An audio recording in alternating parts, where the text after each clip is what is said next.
এরপর আমরা diagram or chart base এর 2 প্রশ্নটি নিয়ে আলোচনা করব। প্রশ্নটিতে দেখো দুটো বাক্স দেওয়া আছে, বাক্স 1 এবং বাক্স 2। বাক্স 1-এ 3টে লাল বল আছে এবং 7টা কালো বল আছে, অর্থাৎ বাক্স 1-এ টোটাল বল আছে হচ্ছে 10টা। আবার দেখো বাক্স 2-তে 5টি লাল বল আছে, 5টি কালো বল আছে, অর্থাৎ বাক্স 2-তেও টোটাল বল আছে 10টা। আবার দেখো বলে দেওয়া আছে বাক্স 1 নির্বাচনের সম্ভাবনা হচ্ছে 2/5 এবং বাক্স 2 নির্বাচনের সম্ভাবনা হচ্ছে 3/5।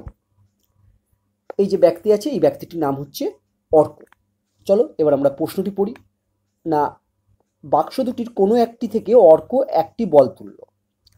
অর্কর তোলা বলটি কালো হলে বলটি বাক্স 2 থেকে তোলা হয়েছে তার সম্ভাবনা হলো নিচের যে 4টে বিকল্প আছে তার মধ্যে কোনটি।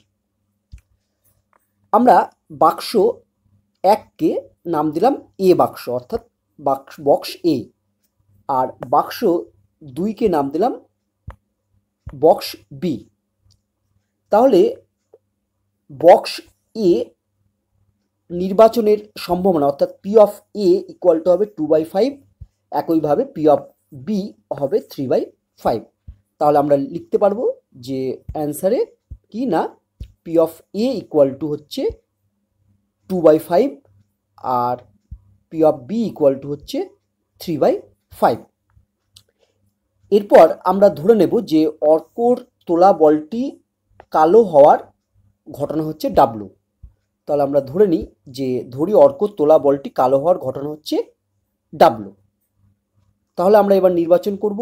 অতএব P of W by A, P of W by A মানে এ বাক্সটি নেওয়া হয়েছে এবং সেখান থেকে একটি বল তোলা হয়েছে, তোলা বলটি কালো হওয়ার সম্ভাবনা কত। আমরা দেখতে পাচ্ছি বাক্স এতে টোটাল বল আছে 10টা, তাই আমরা নিচে লিখে ফেললাম 10, কারণ 10টি বল থেকে একটি বল নেওয়া যায় 10C1 প্রকারে, মানে 10C1-এর ভ্যালুই হচ্ছে 10 প্রকারে। এবার বাক্স এতে আমরা দেখতে পাচ্ছি কালো বল আছে হচ্ছে 7টা, তাহলে 7টি কালো বল থেকে একটি কালো বল নেওয়া যায় 7C1 প্রকারে। 7C1 মানে 7, অর্থাৎ উপরে লিখলাম আমরা 7, অর্থাৎ P of W by A এর মান হয়ে গেল 7/10। এরপর আমরা নির্ণয় করব P of W by B equal to কত। দেখো বি বাক্সটি যদি নেওয়া হয় তাহলে সেখান থেকে যদি একটি বল তোলা হয় তাহলে তোলা বলটি কালো হওয়ার সম্ভাবনা কত, সেটাই হচ্ছে P of W by B. B বাক্সে 10টি বল আছে, তাহলে 10টা বল থেকে একটা বল তোলা যায় 10C1 প্রকারে। 10C1 মানে 10, তাহলে আমরা নিচে লিখলাম 10। আর বাক্স বিতে আমরা দেখতে পাচ্ছি কালো বল আছে টোটাল হচ্ছে 5টা, তাহলে 5টি কালো বল থেকে একটি কালো বল নেওয়া যায় 5C1 প্রকারে। 5C1-এর ভ্যালু হচ্ছে 5, তাহলে আমরা উপরে লিখলাম 5। তাহলে P of W by B এর মান হয়ে গেল 5/10। তাহলে এবার আমরা দেখি আমাদের কি নির্ণয় করতে হবে। দেখো অর্কর তোলা বলটি হচ্ছে কালো, যেটা আমরা জেনে গেছি। তাহলে বলটি বাক্স 2 অর্থাৎ বক্স বি থেকে তোলার সম্ভাবনা কত। যেহেতু আমরা জেনে গেছি যে অর্কর তোলা বলটি হচ্ছে কালো এবং তার ঘটনা হচ্ছে ডাব্লু, তাহলে আমরা কি নির্ণয় করব না, আমরা নির্ণয় করব পি অফ, নিচে লিখব ডাব্লু, আর বাক্স 2 থেকে তোলা হয়েছে তার সম্ভাবনা, বাক্স 2 এর নাম দিয়েছি আমরা বক্স বি, তাহলে আমরা উপরে লিখব হচ্ছে বি, অর্থাৎ আমরা নির্ণয় করব P of B by W. চলো আমরা নেক্সট পেজে P of B by W এর মান নির্ণয় করি।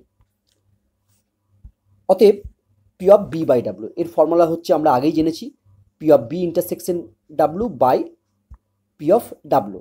নেক্সট লাইনে আমরা লিখছি equal to P of B intersection ডাব্লুকে আমরা লিখতে পারি P of B into P of W by B, by এই পি অফ ডাব্লুর বদলে আমরা কি লিখব, আমরা আগেই জেনেছি যে যেহেতু আমার এখানে দুটো বাক্স আছে যাদের নাম দিয়েছি এ এবং বি, তাই আমরা এই রাশিতে বি এর জায়গায় একবার এ বসাবো আর একবার বি এর জায়গায় বি বসাবো।